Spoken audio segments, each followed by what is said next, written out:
বর্বর হামলায় গাজায় বন্ধ হয়ে গেছে সব স্কুল, ধসে পড়েছে শিক্ষা কার্যক্রম।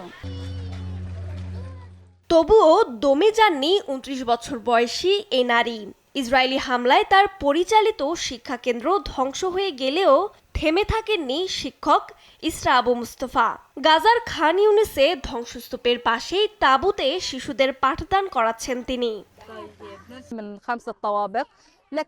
আমাদের বাড়িটি সম্পূর্ণ ধ্বংস হয়ে গেছে। এটি ৫ তলা বাড়ি ছিল। তবু আমি থেমে থাকিনি, কারণ আমার একটি স্বপ্ন আছে। আমি আমাদের ধ্বংসপ্রাপ্ত বাড়ির মধ্যেই আমার স্বপ্ন পূরণ করব।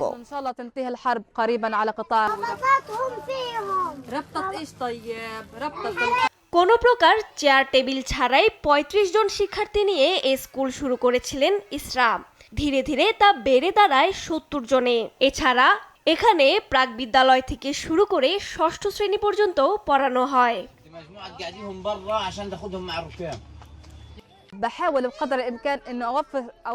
আমি বাচ্চাদের সুযোগ সুবিধা দেওয়ার যথাসাধ্য চেষ্টা করছি। যুদ্ধের আগে বাচ্চাদের ইচ্ছা এবং স্বপ্ন ছিল ডাক্তার বা ইঞ্জিনিয়ার হওয়ার। শিশুরা ঘুম থেকে জেগে উঠত, স্বাভাবিকভাবে স্কুলে যেত। এখানকার শিশুরাও বিশ্বের অন্য সব জায়গার শিশুদের মতোই শেখার অধিকার আছে। তাই আমি এই তাঁবুটি বানিয়েছি শিক্ষা থেকে বঞ্চিত বাচ্চাদের পড়াতে। আমরা আশা করি স্কুল আবারও পুরোদমে চালু হবে। প্রার্থনা করি গাজার যুদ্ধ শিগগিরই শেষ হবে। ১০ বছর বয়সী শিক্ষার্থী হালা আবু মুস্তফা প্রতিনিয়ত এখানে ক্লাস করে। কঠিন সময়েও শিক্ষার আলো থেকে দূরে থাকতে চায় না সে।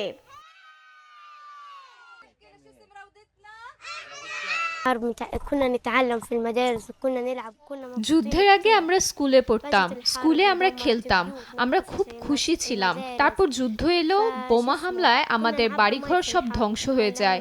এরপর তিনি আমাদেরকে এখানে নিয়ে আসে, তাঁবুতে আমাদের পড়ান।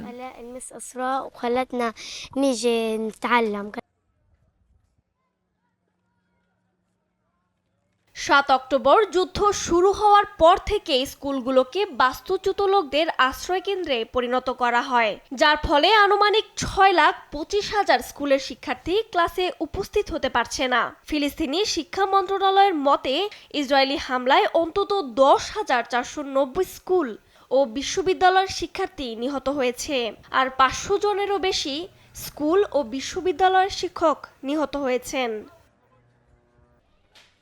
রজনী রহমান, নিউজ ডেস্ক, দেশ টিভি।